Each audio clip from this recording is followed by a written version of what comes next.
Well, greetings and hello there, everybody. It's me, your Star Wars dad, NOOCH Too Good, here with the Gerbil once again, our bi-weekly adventure we take. And we got a couple of brand new guests for us today.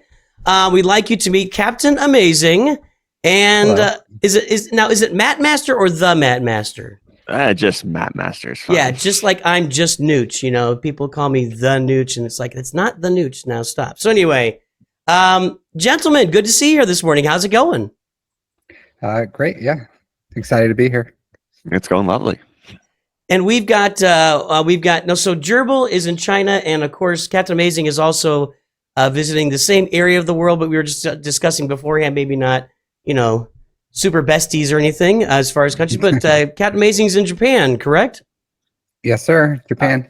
And then Matt Master and I are holding up the Mountain Time and Central Time version of Galaxy of Heroes. So let's get into it. I thought we'd just start with you guys, talk about your channels first. Let's talk about Matt Master. Give us a little shot on your channel, and it's 1T, right? If you guys want to look up Matt Master, SWGOH on YouTube, you'll find him. So give us a little plug for the channel. Yeah, so I run the greatest free-to-play guild of all time, the People's Guild, where we basically all started fresh free-to-play accounts back in October of last year and have been going through all of the guild content and content in the game on different farming paths and things like that. All of us completely free to play. And so the goal is basically to see how quickly can you actually clear things in the early game, because it's so irrelevant a lot of the times now, some of this content. So for example, we're still working on trying to get Sith Raid teams up and clearing Sith Raid again, which is a very unique challenge because every guide that ever existed on Sith Raid is 2 years old at least. So we're finding new theory craftings for that, as well as doing special missions and territory battles and things like that, and using the new characters that have been added in the last couple of years to do that. So it's been a really fun and unique way to play Galaxy of Heroes, different than what I've done in the past. So that's awesome. Is anybody farming Supreme Leader Kylo for the Sith Raid? I tried to get people to farm Supreme Leader Kylo, and no one wanted to. So I wonder why. Yeah, but it's been really interesting playing it free to play and then seeing everyone else's different farming paths and seeing how we all stack up against each other. For example, we had one guy who was, after just a few weeks, was already soloing the AAT raid and just using Iden troopers and a mix of a little bit of Veers troopers and just getting through it. And I was like, dang, I didn't know you could do that so easily. But it's been really fun. A lot of unique perspectives coming in. Yeah, that's awesome. Using Iden in the HAT, that's obviously we didn't have her back then, so that's cool, man. That's cool. All right, Captain Amazing, tell us about your channel and what's going on over there. Hi. Yeah. So I'm more of a solo guy. I don't have a whole guild. But yeah, I have. So honestly, most people would recognize me as that guy that made that one mod video. So that's how most people probably know me.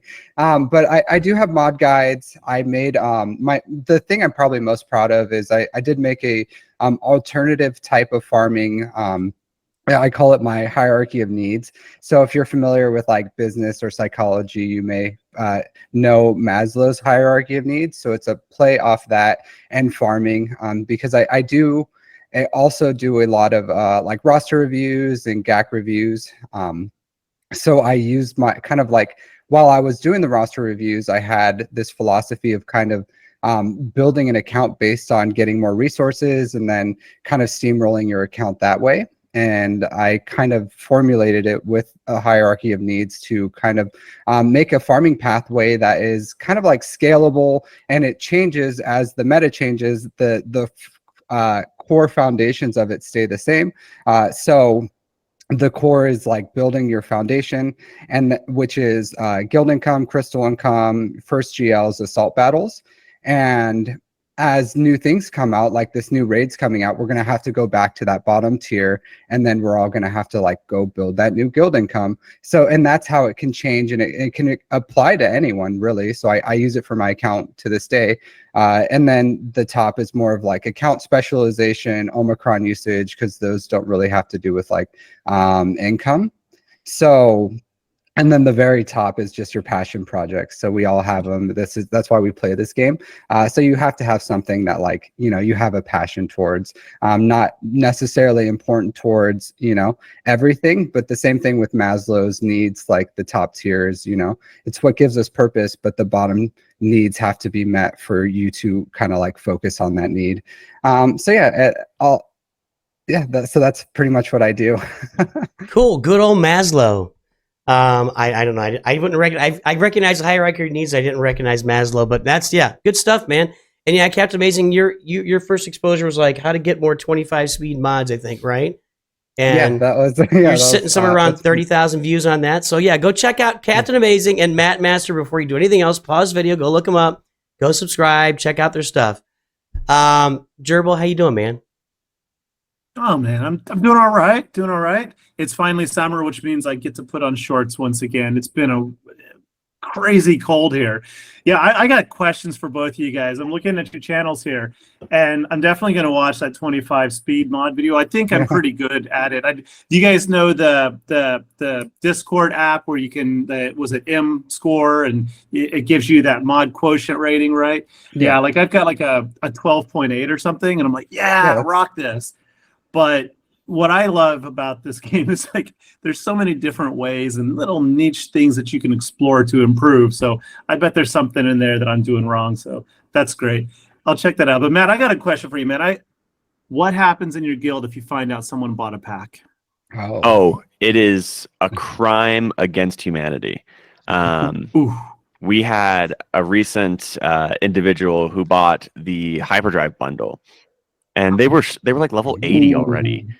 So you went through like 3 months of like grinding just for me to execute them on stream.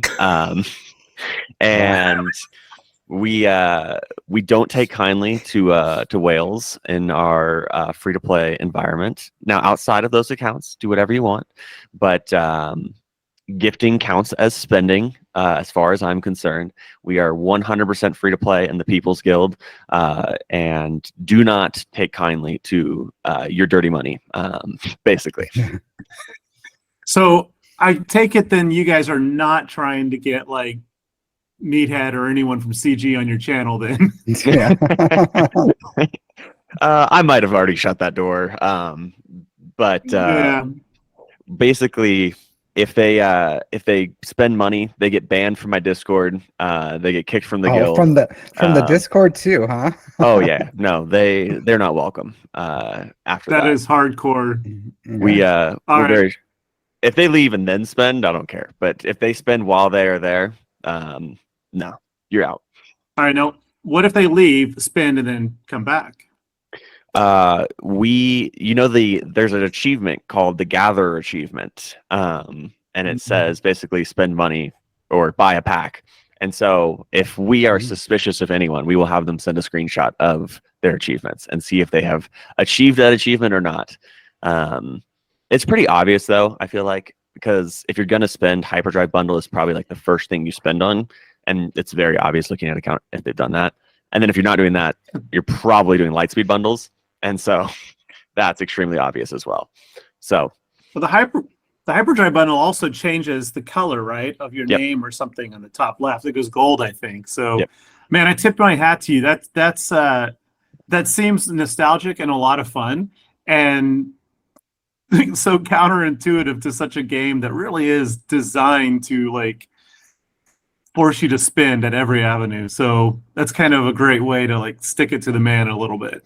Well, one of the things that I've actually really enjoyed about doing just a free-to-play account in general, and I'm sure if you guys have done this, you've experienced this, is just not having the option to spend money makes me feel a lot better about setting my farming plans. Because I'm sure we're going to talk about hyperdrive bundles or Lightspeed bundles later, but there's always that looming question of, am I farming something that I could have bought a Lightspeed bundle for in a month from now and gotten all this effort out of the way? But when you just kind of predetermine before you go into it, like, oh, I'm not going to spend money on this at all, then you just know, like, oh yeah, I mean, it's going to take me a while. I'm going to do X, Y, and Z. And like, if somebody did want to go for SLKR, it's like, well, there's not going to buy a Lightspeed bundle for it. So eventually all of us will have to do it if we want to fill out our rosters. So it's not really a as much of a debate of like, oh, what's the most optimal path? Because I mean, eventually you got to do everything, and there's not an easy way to do it free to play. That's interesting. It feels like it would be a kind of a more stress-free way of engaging the game then. Yeah, I mean, if money is just not an option on the table, then yeah, you don't have that pressure. Because I know that some people complain about their guilds saying, you know, you've got to get this Omicron for TW, you've got to get this for that, and we expect this, especially in the higher levels, the top 100 guilds. I'm sure, you know, top 10, it's just a foregone conclusion. You have to keep up with the guild. So, yeah, but that sounds a little bit I like really 1500s, like Salem, though. Like, hey, show us your achievements, or we will execute you. We'll burn you at the stake. Goodbye. NOOCH, this is sounding like witch talk. I don't know if we need to see your accounts. I'm just saying. Need to check your free to NOOCH play. doesn't spin on this game. I got both sides, but I have I have free to play, and yeah, I do all of it. So. Yeah. So what if That's someone great. did it on accident? Like I remember NOOCH for your Java, right? You accidentally bought a pack. I did. You would have been burned at the stake, NOOCH, for that mistake. Well, yeah, when you have multiple accounts, I did actually buy the $5 Kyrotech pack on literally an accident for my Java free to play rush, because I was just buying. I buy it every week for my pay to play, and you log into the web store and you just buy stuff, right? I mean, I don't know if you guys all use the web store, but it's like a habit. Log in, get it. Next account, log in, grab your free stuff. And I was on the wrong account and I bought it, and then I just was like, and then I was gonna, you know, get to CG and say, hey, please delete this, but then I clicked on it, because the same thing with the mailbox. The mailbox, you go click, click, click. You don't think about it, and I went click, click, God, and so. Yeah, it's a free to play plus $4.74 is what that Java account is for, you know, 50 Kyrotechs. So it is what it is. But yeah, what would you do to somebody in that case, Matt? Full confession. And Uh-oh. my stream should be aware of this. I was using play points on a different Google account. Yep. And I was signed in the game on my free-to-play account, but in the Google account on the Play Store, I was signed in to my main account, and I was like, oh, I'll just grab a couple things from the play points, whatever little things they give. It's barely anything. Yeah, Mark 1 cuffs and stuff. Yeah, so I tried to claim it, figuring it would link to the email in the Google Play account.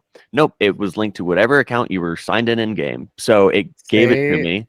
And say it isn't so. It did give me like 5 Mark III stun cuffs or something. I don't even know. Remember? In Japan, we have something to deal with this. Believe it or not, seppuku. It's called seppuku. Oh, that's when you stab yourself in the stomach. Yeah. Okay. Rituals. Yeah. Okay. Or Starship Troopers. You know what to do to preserve your honor. Yeah. We took a poll on stream on if I had to restart after that, and chat seemed to be on the side that we didn't need to restart 6 months worth of progress for that. How gracious! How gracious! Yes. I'm a man of the people, though. I always do what the people say. They voted on my farming plan for my account and made it horrible. And so they're trying to get me to go for Leviathan. So I'll be here in 3 years talking about how I got Leviathan 100% free to play. But save those crystals. Got to get it to 7 stars for we're it at to be good. 6,000 crystals saved free to play. So I'm estimating about 50,000 is how many I'm going to need. Just for the R8 and 9 mats, because I don't think I can get them from the guild store, and then refreshes for Leviathan. I think that's to 5 or to 6 stars or something. I don't think it's all the way to 7. Yeah, and the proving ground characters for the ship and Malgus. Are you guys refusing to do the new raids for Mark III currency? Like, because a lot of guilds will just switch over that as soon as they can. They have to beat it first. We have to beat Heroic Sith Raid before we can do it. Okay. And it's against the spirit of the experiment to have somebody come murk the raid for us. Oh, I get that. So, I get that. We we are slowly working on it. So I'm building up some Embo lead bounty hunters. I have this theory of Embo lead with Greedo, Grief, Mando, and Bosk to clear phase 1 of the heroic Sith Raid, because we can get through phases 2 through 4. I think right now we just can't get through Nihilus in phase 1 because he recovers so much health and attacks you under protection. This is interesting. I have not checked it out. I got to go check it out. I'm doing the same thing. I don't know this build. Well, I'll give you the 30-second idea behind it. Basically, Embo has a caveat on, I think it's once you hit contract, it might not be prior to it, but you do 7% of the target's max protection per basic ability that you use. And with Greedo, you have the opportunity to crit and continue to use your basic, theoretically infinite number of times, but as you know, it's probably 4 or 5 times at a time. And then basically all the rest of the kit is just around getting Greedo to assist. So Mando calling Greedo to assist, Grief calling Greedo to assist, Boss calling Greedo to assist, and doing that 7% damage. So this is a build that used to rerun with like Cad Bane and other bounty hunters that were much worse. But I'm thinking that if we have Grief for both health recovery and calling assists, you can do that over and over again and hopefully do a lot of damage. We'll see. All right, so this is awesome. I think we could talk about Sith Raid mechanics for hours because literally when the Sith Raid came out, that was like the #1 content in the game for a couple of years. Like, here's a new Sith Raid team for tier 3. Like, that was the best. The raids used to be so amazing. So, but let's move forward. So, Gerbil, did you have any questions or any observations for Captain Amazing? I don't know if you looked at. Oh, sorry, I was. Take it away. Tell me about. So let's talk about the 25 speed mod, and let's get into that a little bit.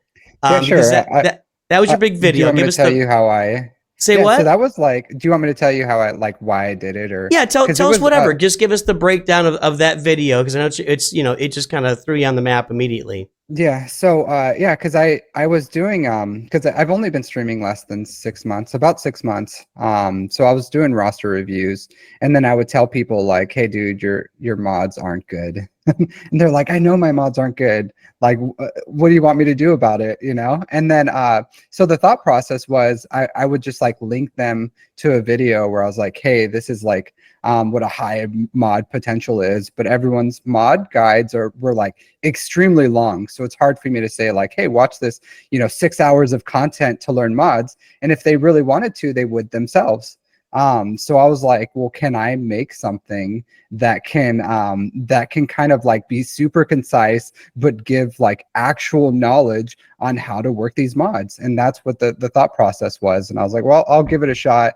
I'll make like teeny tiny bite-sized mod guides that are just individual, like here's one subject, super concise, you can just like watch it. So I just like made a PowerPoint, went through it, like no edits. I didn't know how to edit. I didn't know how to do anything. I just like raw recorded it with a PowerPoint, uploaded it, and then the idea of it was really strong, and people like gravitated towards it. They just enjoyed it. They thought it was useful, and that was like the start of what actually like pushed my content and my name out there. Because when I made it, I had like 20 subscribers or something, like literally nothing. So that's awesome, man. I'm skimming your video.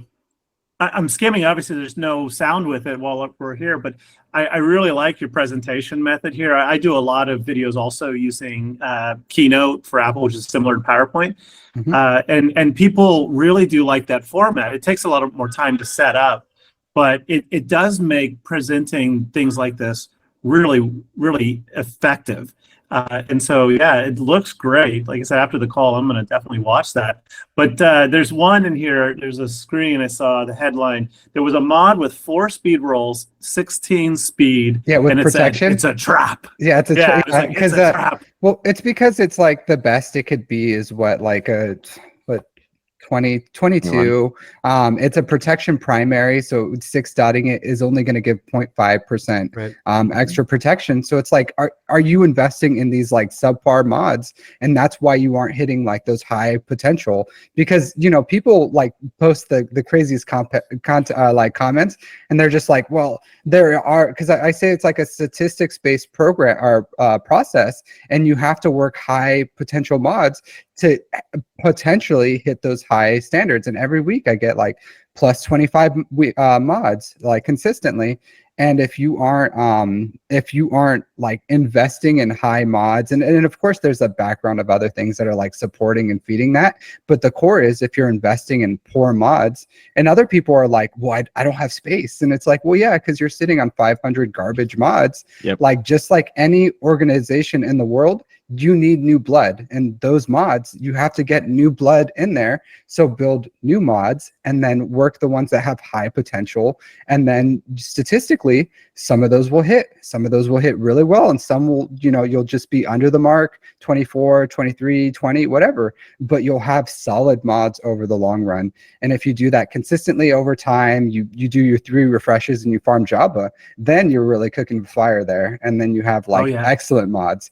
So it's just a process, right? But but essentially it was just like, hey, here's this is what a high potential mod is. So I'm like, hey, you have bad mods, watch this video. And then like people like, even the people who like had really bad mods, they're as I've been doing this for 6 months, I'm seeing the progress. Like these monster accounts that were in Rhodium are now in like Kyber 2, and they're saying like, hey, they've been following my GAC and my mod guides, and it's just showing them like, hey, here's counters, here's mods. And then they're just like, also I push ships heavily. Like I go with a ships defense with a full-on all offense on the ground, because I had a small account. Like I only had 2 GLs and 2 GL ships, and I was in Kyber 3, Kyber 2. It's hard to compete, but with like mods and ships, you can do it. Yeah. Economics. The game really is more about mods. Yeah, it's a strategy. It's and the trickle down. I think NOOCH talks about that a lot, and I actually really like that method of fix a team you've got geared up and it's really good, and then as you fix those mods on that team, bring those mods that maybe weren't quite as good, bring them down to your 2nd tier and your 3rd tier teams, and get those at least modded, because you never know when you might need those to clean up something or on a backwall defense or whatever. I will say this about mod. Sorry, I will say this about, because I've watched all your stuff, NOOCH.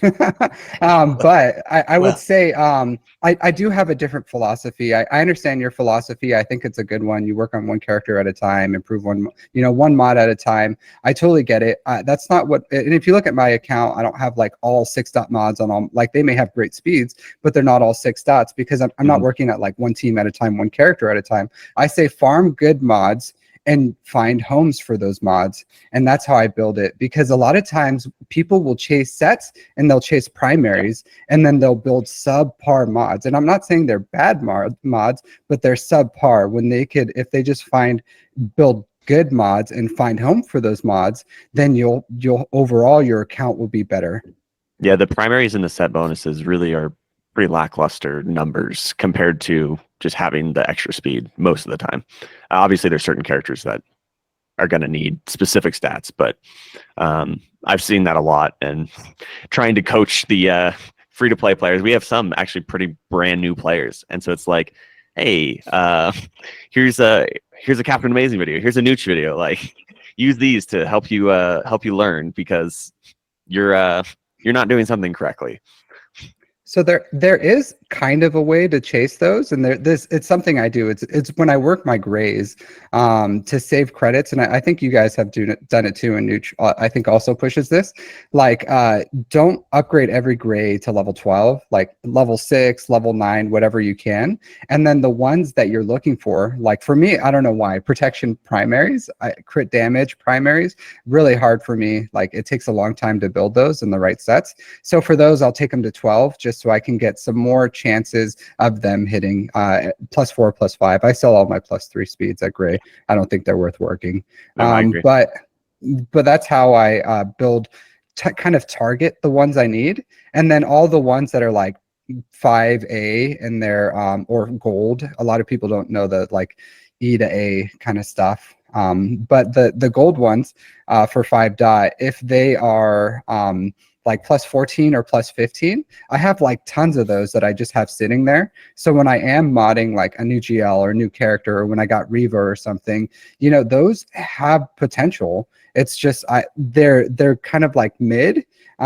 So if I need to fill out a character that's like really important, like Bane, JML, Reva, those characters that just really need, are so stat hungry and they need everything and they really should be 6 dot mods, then I have all those plus 14 and plus 15 mods that just haven't hit the standard, but they're what I need for that specific character, and then I'll work those. And that's how I kind of like, okay, I will for certain characters kind of like push what I need to get them where they are, because I'm not just going to have, you know, like my key characters be real lackluster, but they're still within the realm of my standards.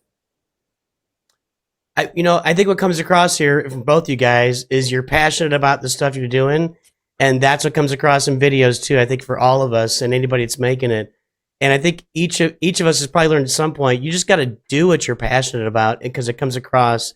And I think we probably all tried doing stuff we weren't passionate about on a video and nobody watches it. And you're like, well, that's because I didn't really, I was like trying to cover something and it didn't really mesh with me. So yeah, that really comes across to you guys. So let's do this. We are at, Gerbil's got 26 minutes left and he's got a tight schedule. So let's talk for like 6 or 7 minutes about Lightspeed bundles. We'll give each of you guys 3 minutes. And with 4 people, this is more interesting to me because it's a little balanced. So we'll give each of like 3 minutes, just talk about Lightspeed bundles a little bit. And are they good for the game? How do you feel about them in general? I don't know what Matt's going to be. And then we got to get to the movie rankings, and we're going to push through those a little bit quicker too. So let's start with Matt. Give us your take on Lightspeed bundles, what they're doing for the game, and where we are with those things right now. Yeah, so slight bit of context. My main account prior to Lightspeed Bundles was just over, I think, 3 million GP. Was getting ready for Jedi Master Kenobi. Was going to be my first GL. And now I've bought every single Lightspeed Bundle. However, I don't think Lightspeed Bundles are good for the game long term. And at least with the way CG is approaching it right now. We've had how many Lightspeed Bundles now? Like 7-ish, 9, something like that. Oh, total? No, it's like 14 or 15. I think it's 14 or 15, yeah. Okay. And I just think the pace that they're going is not sustainable. And basically, I mean, I think of the thing that keeps us coming to Galaxy of Heroes is the and CG knows this, is the dopamine you get from getting characters and the farming, and it's the time of the work you put in and investing in it. And I think they might be shooting themselves in the foot by releasing all of these Lightspeed bundles so quickly after one another. Now, I'm not saying don't have Lightspeed bundles at all. I think it's totally fine to have them to catch up, but I think we're running out of potential Lightspeed bundles pretty quickly. I mean, we can go into a whole nother conversation on what are the next one's going to be, but I mean, I was looking through and I think we've got like 6 at the most more Lightspeed bundles to really be able to come out that aren't going to just be the newest farms, and obviously they're not going to do that. And so I just think that it's a double-edged sword. Like, obviously it's good for catch up, but you're not really caught up because you're Zeta poor now, and you're mod poor, and so you don't have the resources to allocate to those characters. And then also they need some sort of content, and I think that's what, if we're going to put our tinfoil hats on here, I think that's what they're working towards, is some sort of, they have a reason they want people to get caught up, and there's some sort of content or something that's out there that they want people to have that higher GP threshold for, or those higher relic characters for. It's just a matter of what exactly that is. So I agree with that 100%. I'm really curious to see what that is. Probably next year is my guess. Yeah. Captain Amazing, what's your take? All right, so I think they're amazing for the game, believe it or not. I see a lot of people who think, and I think this is like, people enjoy the perpetual cycle of, well, I did it that way, so you should do it too. And if it sucked for me, it should suck for you. And I don't really agree with that. But I would say this, like, I've lost out on some characters. I farmed SOKR on my own. I had no qualms, no hurt feelings. I was like, hey, that's great. Do you know why? Like, at the end of the game, this is a game, and people may say like, well, I get the dopamine rush from like acquiring characters, but what about those new, like, this is an 8-year-old game. How are you going to expect, like, again, just like mods, like, this game needs new blood. How are you going to expect someone like download this game, see everything that's out there, watch a content creator, see this amazing content, be like, oh, that's so awesome, I want that character, how long is it going to take to get it, go log in on Reddit and be like, hey, I want to farm this, how long is it going to take? And they just get absolutely dumpstered and be like, maybe in like 4 years, nerd, like, what are you even doing here? And it's like, how is that realistic for the game?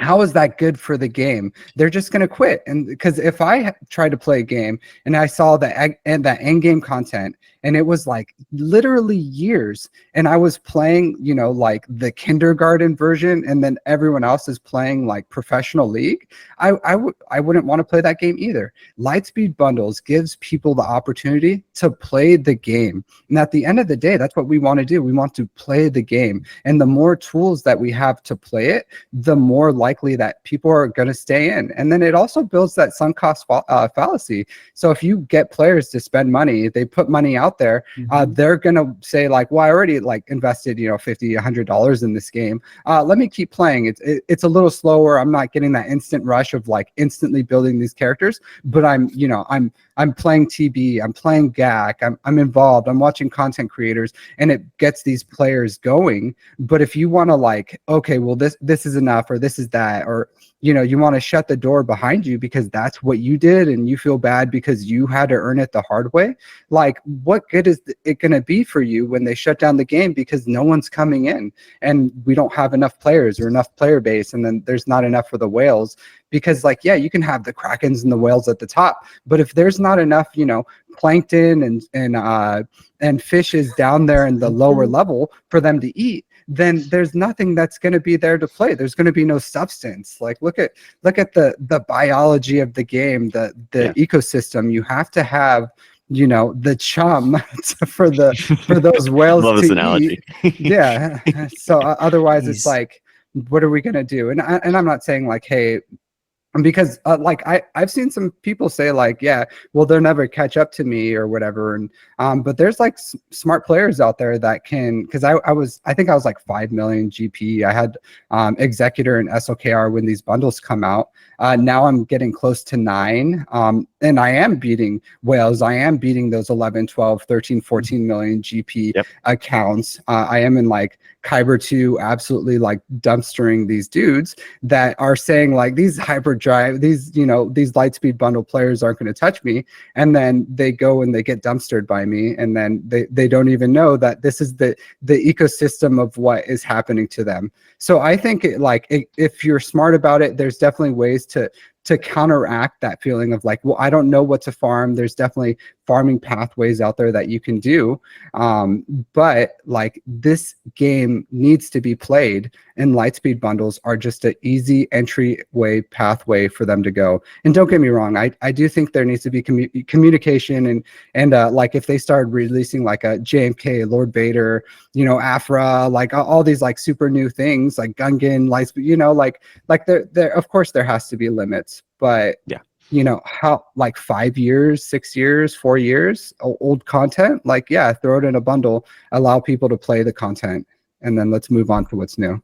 Tune into Captain Amazing for economics lessons, dumpstering, planktoning, and all that good stuff. So, Gerbil, why don't you? This is, by the way, a mean roast. This is the discussion. This is such a good discussion I've been having with a lot of people. So let's get into the movie rankings. And I know I think we all could talk about this for a while. Gerbil, why don't you take us away on the movie rankings? You want to get us started on that? Well, I was just going to say real fast, my background's in economics, so I'm sitting here going, oh, I love everything you're saying there. And I do agree. I just want to add on to that too, that that I think it's also very good for the game, because for those players who do join, even if they buy a bundle or two and they are immune to the sunk costs that you talk about and they still quit the game, that's still added revenue for CG to invest in the game and keep it going and maintain stability in it. So I think that overall, I think it's a good thing as well. But movie rankings. Okay, so ladies and gentlemen, every time we have a guest on this show, we always ask you to rank in order of worst to best the 11 primary movies of Star Wars. And that, of course, includes the Skywalker saga and the just lost Rogue One and Solo films. All right, there is no wrong answer. Your opinion is your opinion. There have been some shocking opinions on here that have actually had Nooch and me both going, excuse me, what? How? Let's hear that justification. And it's all good. It's what makes, life great when we all have different perspectives. So who would like to go first and be brave and tell us which Star Wars movie is the worst? And by worst, you're welcome to caveat if it's actually bad or if it's just the worst of all the amazingness. It's up to you. You can go first, Matt, if you want. Yeah, sure. I will be the sacrificial lamb. Comments don't roast me too hard. No, I think I have pretty safe takes when it comes to the Star Wars community, at least what I see online. So if we're starting at the bottom, I would say The Last Jedi is my least favorite of the movies. Without going into too much detail on every single one, but the reason, and then Rise of Skywalker is right above it. I just think that you can very clearly see in the sequel trilogy, just the misdirection and the fact that they had 3 different directors. And I think The Last Jedi was more evident of that than Rise of Skywalker. I think Rise of Skywalker was trying to clean up as best it could and get a resolution happening. So I give it some credit for that. And also visually, I think Rise of Skywalker looked better than Last Jedi. But those are my bottom 2. Then Solo is above that. I actually didn't dislike Solo. It was just, I think, compared to most of the other films, not as enjoyable or as not fast paced, but as action oriented, I guess, as some of the other films. And so I would say Solo I actually enjoyed. I think Solo was a pretty good movie overall. Okay. Okay. So I'm gonna pause you. So your bottom 3, if I heard that right, was what was it? It was the Last Jedi. It was The Last Jedi, then Rise of Skywalker, then Solo. Yes. Okay. All right. Captain Amazing. Do you disagree? I believe it or not, that's the exact same talking points that I had for The Last Jedi and The Rise of the Skywalker. Like The Last Jedi broke up. Like I blame like overall Disney because they should have. I don't know how you go in and not have an overall plan. You know what I mean? But like I don't want to delve too much because I'll talk about it. But like The Last Jedi, 100%. Like there was rails, and then it just like didn't even like use the rails, like not whatsoever. It totally broke up everything. And I know everyone hates The Rise of Skywalker, and I totally get it, but like that was them doing their best to try to like make some semblance of like A to B to C, and then they're just like, well, I guess he just returns, like then that was the best that they can come up somehow. with, and yeah, somehow. And that was it. But there's so much more I hate about The Last Jedi than I could ever hate about Rise of Skywalker. And then of The Force Awakens is my number 3. I can't I don't hate it on its own, right? It's a victim of what it's a part of. And like it's because I think like episode 1, 4, and 7, like I studied movies in school too. They all have like similar acts, similar overall stories, similar themes. There's nothing wrong with it inherently. I hate the like 7, 8, 9 even more because of what it did to Poe. Because I love ship battles and I love the scenes and everything. And Poe is such a wasted character. Like his first scene that he comes in and he does that little thing and just blows up the ship, and it's just like, oh, it's so amazing. And then it all just like it's all downhill from there. Yeah, I mean, Kylo is the biggest example I think of like Ben Solo. Yeah, when he's high potential character. Yeah, absolutely. He stops the blaster mid-air, and it's just like, what is happening here? Like, what's going on? And then it, like, again, it's just there's nothing wrong with 7. I think it has a lot of moments, and it's just like a victim of 8 and 9. And Yeah. Yeah. And I'm in the minority, I think, in this one, but I really liked Rose Tico when we first were introduced to her. Like when, yeah, see, no, I liked her a lot. And when she stunned, it was Finn, right? He's trying to get off the ship, and she's just like, not buying it, stunned him. I was like, you go, girl. that is And then, that is a good scene. I don't know. I felt like she was And acting then- the whole time. Like I could just see her acting like from the start. Anyway, go ahead. Sorry. no, it's okay. I mean, everybody sees it different, right? I liked her character, but that it just disappeared and evaporated. Like, oh, I need to study the plans of the ships for Leia. It's like, Well, what? yeah, by episode 9, she's like, I just think I shouldn't be involved in this anymore. Yes. Like, Yeah. I should just like, you had to bring me in here for a second, but I'm Or just gonna hang out. Or the casino planet in episode 8. I mean, Yeah, it's Yeah. it's all not good. I'd forgotten about that until doing these recaps. Yeah. Mhm. But you're right about Poe. I think one of the most memorable scenes of Star Wars in the last 10 years to me, obviously, is that dialogue between Poe and his X-Wing and Hux on the bridge where he's just taunting him. And I just lost it in the theater. I was laughing so much. And then we barely got to see him do anything after that. So Yeah. yeah, true. Okay, let's move on. So we have concluded you guys absolutely love the sequels. All right, what would be number, was that 11, 10, 9? What would be number 8, Matt Master? I have Attack of the Clones at number 8, which is probably a little lower than I think some people would have of my generation, at least. But I think the acting is the weakest in Attack of the Clones out of well, maybe not the acting, but the writing is the weakest in Attack of the Clones out of the some 3 real cringe prequels. in there. Yes. And then personally, I don't think the action hits the same highs as the Phantom Menace does. So that's why I have it lower than the Phantom Menace. And I know some people like to hate on the Phantom Menace, but we'll see. I'm a fan of it in a minute. But I would say it's the weakest of the prequels. It gave us Jar Jar. Well, No, Phantom Attack Menace of the gave us Jar Clones. Jar. Attack of the Clones, episode 2, Yeah. did give us Django, which is probably the coolest part of the movie. Yes. But aside from that, I mean, Geonosis is cool too, and the fight between Dooku is awesome. But and again, I like all of the movies above this. It's not like I dislike any of these, but I just think it's the weakest out of the 3. Okay. Yeah, amazing. Number 8. Well, I just want to like interject. Like 9 down, I like 9. Like I said, I don't hate it. I just hate what it's a part of. But I won't watch it. But But 8, Solo. I don't hate Solo. I actually really like Solo. I really enjoyed it, and it's again a victim of 7, 8, and 9, because it came out during that period and just people didn't watch it. So it's an incomplete series, and I just don't like it because it's incomplete. I think it had so much potential. At the end when Maul was shown, I was like, oh my god! I'm sorry for the spoiler alert. When Movie's been out for a while. Maul, I think when Maul, when it shows Maul, I was like, oh yeah, this is awesome. I can't wait for more. And then it was like no one watched this. Everyone hates it. Just because of like what's happening with the Skywalker trilogy, and it kind of like I was really disappointed that I'm not going to see, like, I think it was supposed to be a trilogy, and I think it had a lot of potential, and it was just wasted.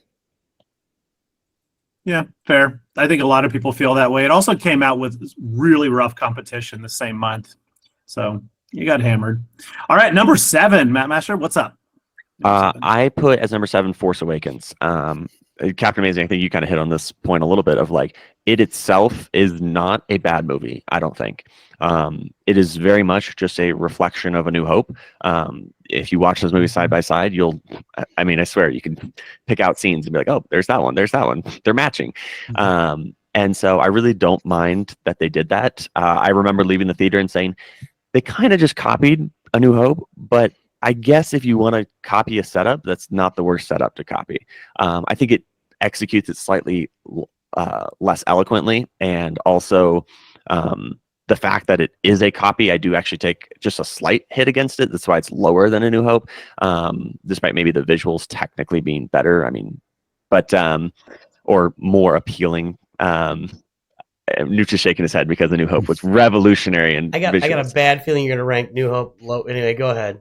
No, A New Hope's above it. But I think that the movie had a really solid setup, and I was excited for episode 8 when I left watching episode 7. That's true. And so if I'm looking at it as a movie by itself, trying to remove it from the trilogy, I actually enjoyed the movie quite a bit. I thought it was a good movie.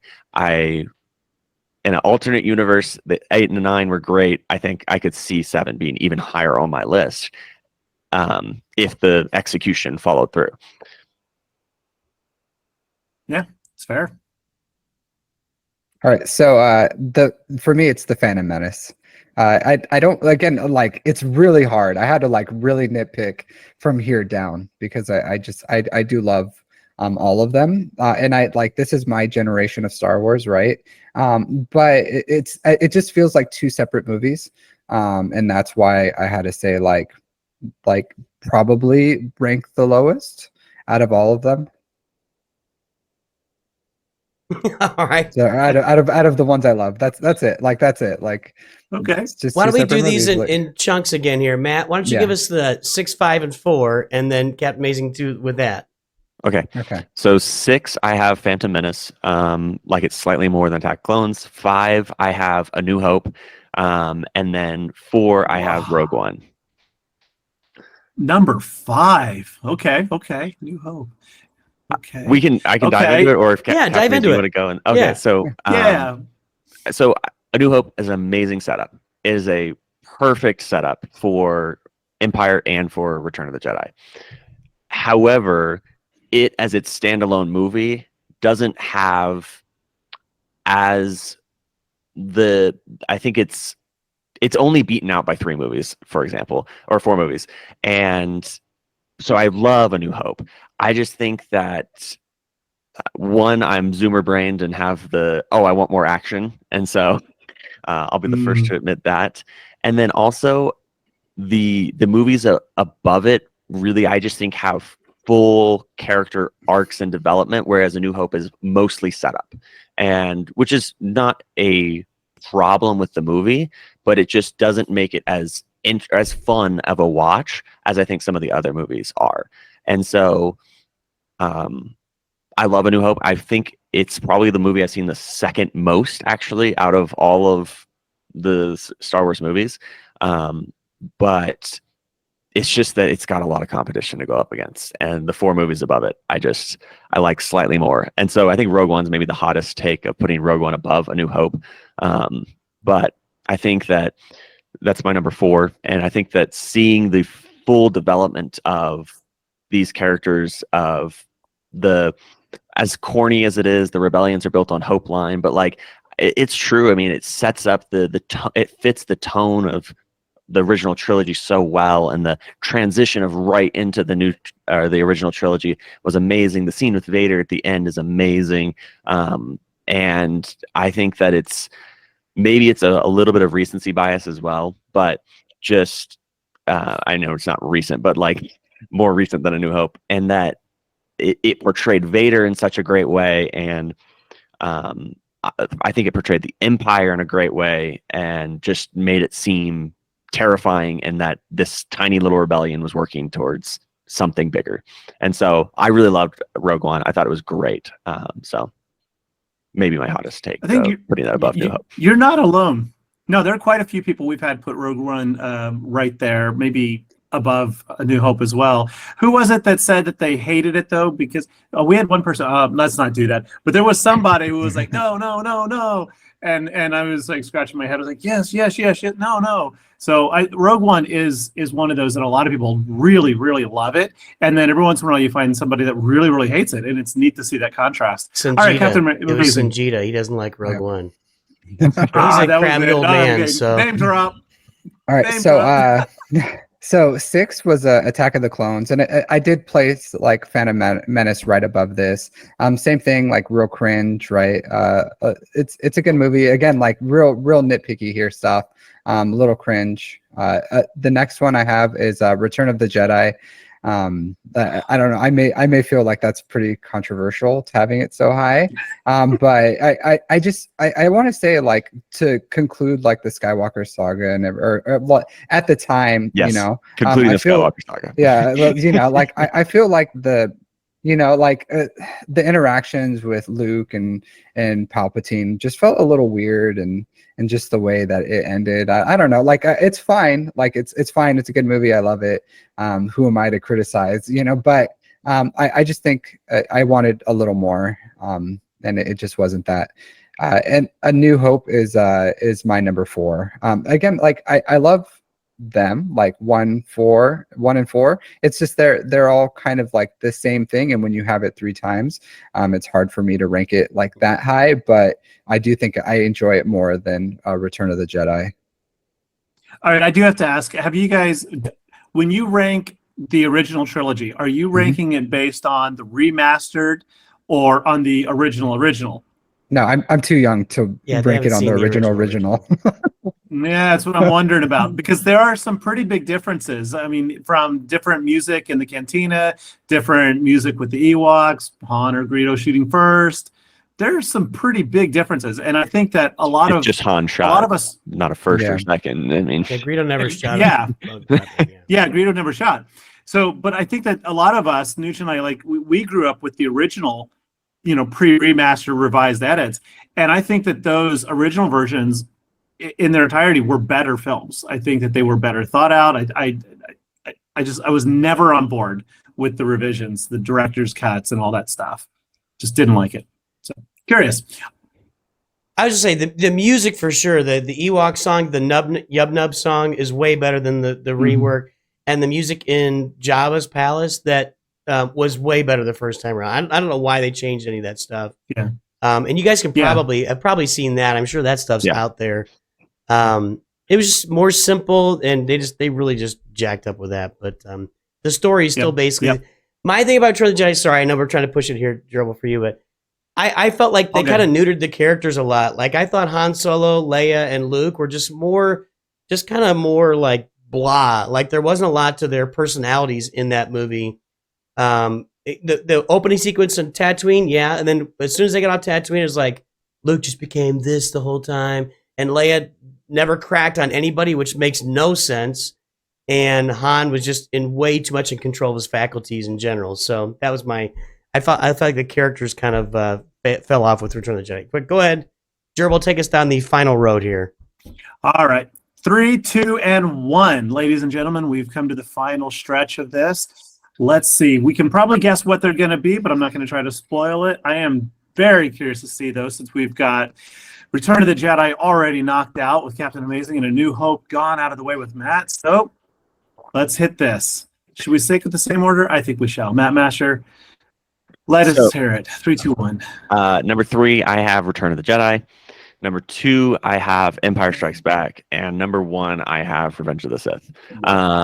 And Wow. I think it's a generation thing, possibly, but I like Return of the Jedi. I think it's a great conclusion to the Skywalker saga. I think you had a great saying in that, Captain Amazing. I think that's exactly right. It's a conclusion to the Skywalker saga. And then Empire Strikes Back. It's got arguably the best scene in Star Wars in the movie. It has the emotion. It has development. It has highs, lows. If we talk about Rogue One making the Empire feel real, Empire Strikes Back makes the Empire feel like a real threat. And Revenge of the Sith is my personal favorite, possibly because it's the first movie I remember seeing in theaters. But also, I think once you account for me growing up with the Clone Wars TV show and the original 2002 and the Clone Wars show, and just reading comics and stuff, things like that, and watching this development of Anakin, and then seeing the fall of it, and hindsight, looking back on all of that, it for me is the most impactful story, because I mean, in my opinion, Anakin is the main character of all Star Wars, and so he's the chosen one. And so just seeing the fall, and then I almost cry every time I see Ewan McGregor say, "You were the chosen one. You're supposed to bring balance to the Force, not lead it into darkness." it just gets me every time. And the fight on Mustafar, the effects are beautiful. I think it's one of the, I think of the prequels, it's one of the, it looks incredible, especially for its time. And so personally, Revenge of the Sith is my favorite. All right. That's all. Yeah, I think your generational comment has been a common trend, wouldn't you say, Nooch? That a lot of people have placed the first film they saw at number one. Yeah. Yeah. And that makes me wonder in another 10, 15 years, if we're all still here doing SWGOH videos, are people going to come on and be like, yeah, I think my number one was The Last Jedi because I saw, you know, and I'm going to cry if that happens. But I don't think so. Well, that's and interesting. to give the sequels a small amount of credit and not take too much time, it is such a generational thing. My niece is 11, and my sister, who's 10 years older than me, they both love the sequels because it was the first Star Wars trilogy they got to watch together. And it was a thing, it was a family thing. It was a thing they got to experience together. And they're not looking at it as, I think, critically as maybe some of us do of, well, the story beats don't line up. And they went into it and they had a fun time and enjoyed the movie. And that's why it's special to them. And so I'm never going to hate on anyone because they're like, oh, I love the sequels. But not to harp on that point for too long. Yeah, absolutely true. All right, Mrs. Gerbil's going to kill me if I don't get out of here in a few minutes, but I don't want to rush you. Captain Amazing, what are your top three? All right, I'll try to be quick. So the number 3, Empire Strikes Back. Out of all the original trilogy, that's the one that like sticks out the most to me. You know, like it's the legendary, like, you know, I'm Luke, I'm your father scene. And then when he like gets his hand cut off and like when he like just takes a nosedive into a chasm, you know, that's like, oh, what's going on? You know, that's how many Star Wars characters die. Like they fall into a chasm. So it's like a symbolic, like, is he dying right now? Like the first time you watch it, that's like a common way that, you know, characters die, and then, you know, the Force just sweeps them up. But like it just really iconic for me. Just I love that movie. Out of the original trilogy, that's the one I enjoyed the most watching. My number 2, Rogue One. I love that movie. I really do love it. I think it's amazing. Everything about it, like it's just an absolute amazing. The ending kills me. Like I just like that Vader scene. That is like, to me, the most epic. Like when I saw it in theaters, I was like, ah! You know, I was going crazy. Like he just like bodies people, and it's amazing. Like, and it takes an old scene, right, that we've seen, but it like amplifies it, and it gives it so much more that you just like, oh, he dumpsters them. He dumpsters them. He did. Yes. He absolutely did dumpster them. And it's like, and you even feel for like the rebel guy, you know, the guy who's just like, take it, you know, and you feel like the emotion where he's like, he's not even worried about like, let me out of here, man. You know, it's not about that. He's all in. Like, save the plans, continue the mission. He's not even looking for, and it's tiny things like that are just like excellent movie details, and it's an amazing movie. I have nothing negative to say about it. And then number 1, Revenge of the Sith, same thing, generational. Like General Kenobi is my favorite Star Wars character. That lightsaber battle between him and Anakin, absolutely legendary.